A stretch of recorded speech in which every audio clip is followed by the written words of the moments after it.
நீங்கள் பார்த்து கொண்டிருப்பது சுல்லான் டிவி.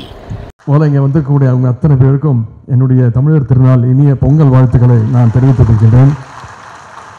எப்பொழுது சென்னை கிழக்கு மாவட்டத்திற்கு வந்தாலும் அதே உற்சாகம் இல்லை ஒரு வாட்டியும் ஒரு முறையும் அதைவிட அதிகமான உற்சாகம் எழுச்சி. அதற்கு காரணம் ஒரே காரணம், இங்கே இருக்கக்கூடிய உங்களுடைய மாவட்ட கழக செயலாளர் மாண்புமிகு அமைச்சர் அண்ணன் சேகர் பாபு அவர்கள் தான். மாதம் ஒரு நிகழ்ச்சி நடந்தால் வந்து கலந்துக்கிட்டு பேசலாம், வாழ்த்தலாம். 10 நாளைக்கு ஒரு நிகழ்ச்சி நடந்தால் நான் என்னென்னு வாழ்த்துறது. எனவே இந்த முறை நான் வாழ்த்தப் போவதில்லை, உங்களுடைய வாழ்த்துக்களை பெற வந்திருக்கின்றேன்.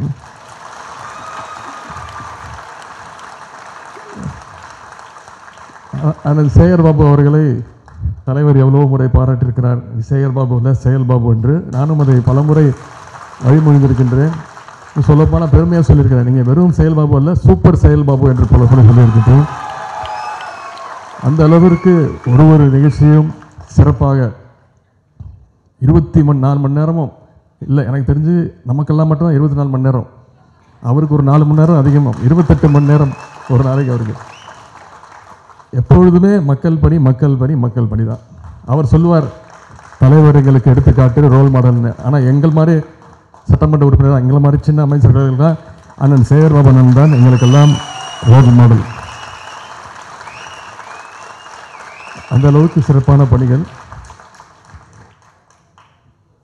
இந்த நிகழ்ச்சியும் பொங்கல் விழாவையும் அனைத்து கழக நிர்வாகிகள் மட்டுமல்ல, வெளில அமர்ந்திருக்கக்கூடிய மக்கள் நல பணியாளர்கள், அதே போல் செவிலியர்கள், இப்படி அனைத்து தரப்பினருக்கும் இந்த பொங்கல் திருநாள் ஒரு சிறப்பான விழாவாக இருக்க வேண்டும் என்று இந்த நலத்திட்ட உதவிகள் எல்லாம் ஏற்பாடு செய்து இவ்வளவு சிறப்பாக கொடுத்து கொண்டிருக்கிறார்.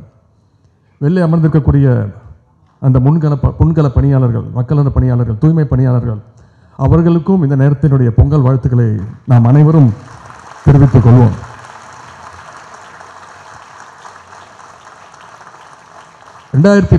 ஆண்டு ஒரு மிகப்பெரிய புயல், வெள்ளம், மழை சென்னை தாக்கியது, உங்களுக்கு தெரியும். அப்போது ஒரு 10 நாள் சென்னை வெள்ளத்தில் தவிச்சது, சென்னையே மிதந்தது ஒரு 10 நாளைக்கு. அப்போவும் களத்தில் இறங்கி மக்கள் பணியாற்றுறது நம்ம தான். சென்ற மாதம் 4ஆம் தேதி 5ஆம் தேதி ஒரு மிகப்பெரிய வெள்ளம், மழை, புயல் சென்னையை தாக்கியது. 100 ஆண்டுகளுக்கு பின்பு இவ்வளோ பெரிய மழை பெஞ்சது அப்படின்னு சொன்னாங்க. ஆனால் இந்த மழை பெஞ்சு 3 நாளில் சென்னை தன்னுடைய இயல்பு நிலைக்கு திரும்பிச்சுன்னா அதற்கு வெளியே உட்கார்ந்திருக்கக்கூடிய அந்த தூய்மை பணியாளர்கள் தான் காரணம். அப்போவும் நானும் நீங்களும் அண்ணன் அமைச்சர் சேகர் பாபனோ மேயரோ தயாநிதி மாறனோ யாருமே வீட்டில் இல்லை, நீங்கள் உட்பட எல்லாருமே தெருவில் நின்னோம். எல்லா மக்களில் போய் சந்தித்து என்ன குறை, அதை எப்படி போக்கணும் அப்படின்னு தெருவாக வீடு வீடாக போய் மக்கள் பணி ஆற்றினோம். எந்த தைரியத்தில் போய் மக்கள் பணி ஆற்றினோம், எந்த தைரியத்தில் போய் மக்களை சந்தித்தோம். வெளில இருக்கக்கூடிய அந்த மக்கள் நல பணியாளர்கள், தூய்மை பணியாளர்கள் அவங்களுடைய வேலையை சரியாக செய்வாங்க, அவங்களுக்கு நாம் ஒரு எடுத்துக்காட்டாக இருக்கணும் அப்படின்னு அந்த நம்பிக்கையில் தான் நம்மளும் போய் மக்களை சந்தித்தோம். 3 நாட்களில் அந்த வெள்ளத்திலேருந்து மீண்டு வந்தோம். நம்முடைய தலைவர் அவர்கள் வெள்ளத்தால் பாதிக்கப்பட்ட அத்தனை குடும்பங்களுக்கும் நிவாரண உதவி கொடுத்தாரு. அதன் பிறகு இந்த முறை பொங்கலுங்கிறதுனால தலைவர் முன்னாடியே அறிவிச்சிட்டாரு, 10ஆம் தேதியே கலைஞர் மகளிர் உரிமை தொகை திட்டம் மாதம் 1000 ரூபாய். கடும் நிதி நெருக்கடி, தூத்துக்குடி, நெல்லை மாவட்டத்தில் மிகப்பெரிய பாதிப்பு, அதுக்கு தனியாக தலைவர் அவர்கள் 1000 கோடி ரூபாய் ஒதுக்கியிருக்காங்க. அதன் பிறகு இந்த பொங்கல் பரிசு வருஷம் கொடுக்கறது, முதல்ல இந்த முறை இல்லைன்னே முடிவாயிடுச்சு. எல்லாரும் பயந்துட்டோம், மக்களை எப்படி சந்திக்க போகிறோம், மக்கள் மிகப்பெரிய ஒரு எதிர்பார்ப்பு இருக்குது இந்த ஆட்சி மீது, நம்மளுடைய தலைவர் மேலே அப்படின்னு. அப்புறம் அரசு அதிகாரிகள்லாம் சேர்ந்து முதல்ல 500 ரூபா கொடுப்போம் இந்த முறை அப்படின்னாங்க. நாங்கள் யாரும் ஒத்துக்கலை. அண்ணன் சேகர் பாபுலாம் சண்டைக்கு போயிட்டார். அதுக்கு பயந்து அதிகாரிகள்லாம் சரி 1000 ரூபா கொடுப்போம், ஆனால் அனைத்து ரேஷன் இடத்துக்கும் கிடையாது அப்படின்ட்டாங்க. அதன் பிறகு டோக்கன் கொடுக்க ஆரம்பித்து ஒரு சின்ன சலசலப்பு ஏற்பட்டுச்சு. எனக்கு தான் தலைவர்கிட்ட எல்லாம் பேசுகிறது பயப்படுவாங்க. எனக்கு தான் எல்லாரும் ஃபோன் பண்ணுறாங்க, நான் அண்ணன் தயநிதி மாறன், அண்ணன் சேகர் பாபன், அண்ணன் மாசன் அவர்கள் எல்லாம் என் வீட்டுக்கு வந்துட்டாங்க. அப்புறம் நான் முடிவெடுத்தேன், சரி என்ன இருந்தாலும் தலைவர்கிட்ட போய் இன்றைக்கி போய் பேசிடுவோம் அப்படின்னு. நான் என் கூட கூட்டிகிட்டு போன ஆள் யார் தெரியுமா? அண்ணன் சேகர் பாபு அண்ணன் அவர்கள் தான்.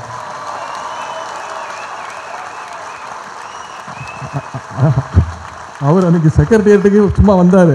நான் கையை பிடிச்சி கூப்பிட்டு போயிட்டு, வாங்க வாங்க தலைவர், நீங்கள் சொன்னால் கேட்பார், நான் சொன்னால் கேட்க மாட்டார், வாங்க போய் சொல்லுவேன்னு ஒரே வார்த்தை தான் சொன்னார். இது நிதித்துறை செயலாளர் வந்தார், அனைத்து 2-3 அமைச்சர்கள் வந்திருந்தாங்க, நான் நின்றுருந்தேன். நிதித்துறை செயலாளர் வந்து முதல்வர்கிட்ட கேட்குறாரு, சார் நீங்கள் முடிவெடுக்கணும், இன்னொரு 350 கோடி ரூபாய் அதிகமாகும் அப்படின்னு அண்ணன்கிட்ட கண்ணை காட்டினேன். அவர் ஏதாவது சொல்லி குழப்பி விட்டுருவார், உள்ளே பூந்துருங்கன்னு. அண்ணா வந்து, ஆனால் நான் ஒரு 2 நிமிஷம் பேசணுமான்னு அப்படி பேச ஆரம்பித்தார். ஒரு 4 வார்த்தை, இந்த மாதிரி பிரச்சனை இருக்குது, இவ்வளோ எதிர்பார்த்துருக்குறாங்க, குளத்தூரில் போன வருஷம் இவ்வளோ கொடுத்துருக்குறோம், இந்த வருஷம் இவ்வளோ ரேஷன் கார்டு இல்லை, இவ்வளோ பிரச்சனை வரும்னோடனே அண்ணன் நான் சொல்லிட்டேன், அண்ணா நீங்கள் சொல்லிட்டீங்களே, தலைவர் ஒத்துக்கிட்டார், அவ்வளோதான், போங்க போங்க அப்படின்னு சொல்லி அப்படி தான் முடிவாகுது. அந்த அனைத்து ரேஷன் அட்டைக்கும் 1000 ரூபாய்ங்கிறது. இதை இப்படி ஒவ்வொன்றையும் மக்களுக்கு பார்த்து பார்த்து செய்து கொண்டிருக்கின்றோம். நம்ம ஏதோ ஒரு தேர்தலுக்காக மட்டும் எங்கள் இயக்கம் திராவிட முன்னேற்ற கழகம் கிடையாது. தேர்தலுக்கு தேர்தல் வந்து மக்களை சந்திக்கிற இயக்கம் கிடையாது. கோவிட் காலத்துலேயும் மக்களோட நின்னோம், இப்போவும் இந்த புயல் மழை வெள்ளத்துலேயும் நிற்கிறோம். எப்பொழுதுமே மக்களோடு மக்களாக நிற்கிற இயக்கம் தான் திராவிட முன்னேற்ற கழகம். அதற்கு சிறந்த எடுத்துக்காட்டு இங்கே அண்ணன் சொன்னது மாதிரி, நான் சென்ற முறை எனக்கு ஞாபகம் இருக்குது, 6 தொகுதி ஜெயிச்சு காட்டுவீங்கன்னு சொன்னீங்க. அவர் வந்து கடைசி நாள் பிரச்சாரம், நான் என் தொகுதியில் பிரச்சாரத்தில் இல்லை, நான் தமிழ்நாடு முழுக்க சுற்றிட்டு இருக்கிறேன். சேப்பாக்கம் திருவள்ளிக்கேணி முதல் முறை போட்டி போடுறேன். எந்த தேர்தலில் போட்டி போட்டேன்னு எனக்கும் தெரியாது. அங்கே இருக்கிற மக்கள் ஜெயிக்க வச்சுருவாங்க, கலைஞர் நின்று வென்ற தொகுதி, அதனால் ஜெயிக்க வச்சுருவாங்க, அந்த நம்பிக்கை தான். அங்கே இருக்கக்கூடிய மாவட்ட கழக செயலாளர்கள், உங்களை மாதிரி கழக நிர்வாகிகள், வட்டக்கழக செயலாளர்கள், பகுதி செயலாளர்கள், கழக நிர்வாகிகள், அங்கே இருக்கக்கூடிய நிர்வாகிகள் எப்படியோ ஜெயிக்க வச்சுருவாங்கன்ற நம்பிக்கையில் நான் தமிழ்நாடு முழுக்க சுற்றிட்டு இருக்கிறேன். கடைசி வாரத்துக்கு ஒரு நாள் மட்டும்தான் பிரச்சாரம். ஆனால் தயாநிதி மாறன் அவர்கள் தொடர்ந்து சேப்பாக்கம் திருவள்ளிக்கேணியில் பிரச்சாரம் பண்ணிட்டு இருந்தார். கடைசி ஒரு நாள் தான் வந்தேன். தலைவர் வந்து தலைவரும் தொடர்ந்து தமிழ்நாடு முழுக்க சுற்றிட்டு இருந்தாங்க. தலைவர் கடைசி நாள் வந்து குளத்தூருக்கு போகிறாங்க. அப்போ அண்ணன் வந்து குளத்தூருக்கு போயிட்டார். எனக்கு ஃபோன் பண்ணி சொன்னார், இது மாதிரி ஆனால் நீங்கள் ஒரு நாள் துறைமுகத்துக்கு போக முடியுமான்னு.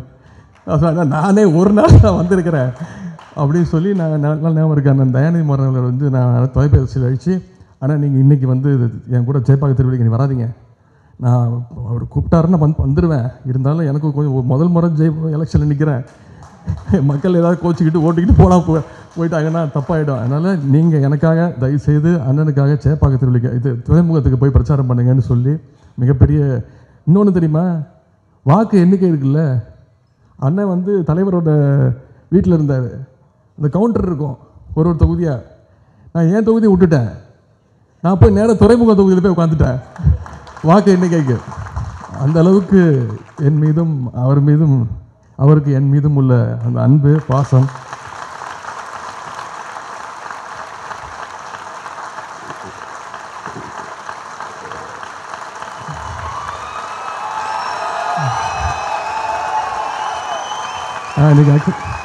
இன்னைக்கு நான் ரொம்ப குறைவாக கொஞ்சம் தொண்டை சரியில்லை. தொடர்ந்து இந்த நிகழ்ச்சிக்கு முன்னாடி அவரோட தொகுதி அவருடைய மாவட்ட நிகழ்ச்சி தான், அது அவருக்கே தெரியுமான்னு தெரில, தீவு தெரியல. அந்த நிகழ்ச்சி முடிச்சுட்டு இங்கே வந்து இன்னொரு 2 என் தொகுதி பொங்கல் தொகுப்பு நிகழ்ச்சி, அதனால் அதிகமாக பேச மாட்டேனே, தொண்டை சரியில்லை அப்படின்னு நான் நினச்சி தான் வந்தேன். ஆனால் உங்களுடைய இந்த எழுச்சி, இந்த உணர்வு பார்க்கும்போது தானாக வருது. என்னுடைய சேப்பாக்கம் திருவள்ளிக்கேணி தொகுதி நிறைய பேர் சொல்லுவாங்க, என்ன உங்கள் தொகுதியில் எந்த கோரிக்கையை வச்சாலும் உடனே நிறைவேறிதாமே, தெருக்களில் வந்து எந்த சாக்கடை பிரச்சனை, தண்ணி நிற்கிற பிரச்சனை, குடிநீர் பிரச்சனை, எந்த பிரச்சனையுமே இல்லையாமே, கேட்டவுடனே எல்லாமே நடக்குதாமே, நிறைய இப்போது நலத்திட்ட உதவிகள் கொடுக்குறீங்களாமே, நாங்கள்லாம் தொகுதி மாறி உங்கள் தொகுதிக்கு வந்துடலான்னு யோசிக்கிறோம் அப்படின்னு நிறைய பேர் சொல்லுவாங்க. ஆனால் எனக்கு இப்போ என்ன தெரியுமா தோணுது,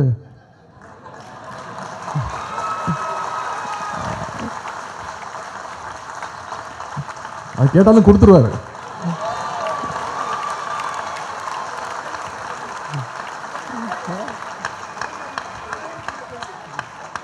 ஏன்னா இதுவும் கலைஞர் இந்த தொகுதி தான்.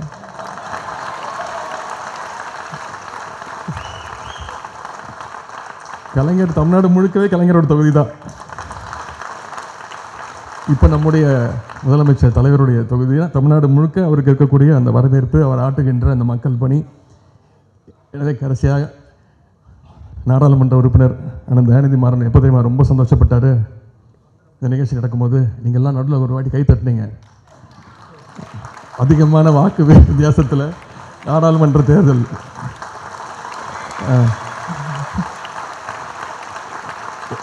அதற்கு நம்மளை தயாராக இருப்போம். இந்தியாவை காப்பாற்றணும்னா நம்முடைய இந்தியா கூட்டணி நிச்சயம் வெற்றி பெற வேண்டும். நம்முடைய தலைவர் யாரை கை காட்டுறாரோ அவர்தான் இந்த நாட்டுடைய அடுத்த பிரதமராக உட்கார போகிறார். அந்த நம்பிக்கையோடு எப்படி சென்ற நாடாளுமன்ற தேர்தலில், சட்டமன்ற தேர்தலில், உள்ளாட்சி தேர்தலில் தொடர் வெற்றி பெற்றிருக்கிறோம், அதே உணர்வோடு இதே எழுச்சியோடு நம்ம அந்த நாடாளுமன்ற தேர்தலுக்கு நாம் அனைவரும் தயாராகவும் அரசினுடைய திட்டங்கள் சாதனைகள்லாம் மக்கள்கிட்ட கொண்டு போய் சேருங்க. உங்களுக்கே தெரியும் என்னென்ன திட்டங்கள் தலைவர் செஞ்சுட்டு வர்றார். தொடர்ந்து ஒவ்வொரு தேர்தல் வாக்குறுதியாக நிறைவேற்றிட்டு வர்றாரு. எனவே உங்கள் அனைவருக்கும் மீண்டும் என்னுடைய பொங்கல் வாழ்த்துக்கள், தமிழர் திருநாள் வாழ்த்துக்களையும் கூறிக்கொண்டு அமைச்சர் சேகர் பாபன் அவர்களுக்கு மீண்டும் மீண்டும் என்னுடைய நன்றியை தெரிவித்து வந்திருக்கக்கூடிய கழக நிர்வாகிகள் அத்தனை பேருக்கும் என்னுடைய நன்றியும் வாழ்த்துக்களை தெரிவித்து விடைபெறுகின்றேன். நன்றி, வணக்கம்.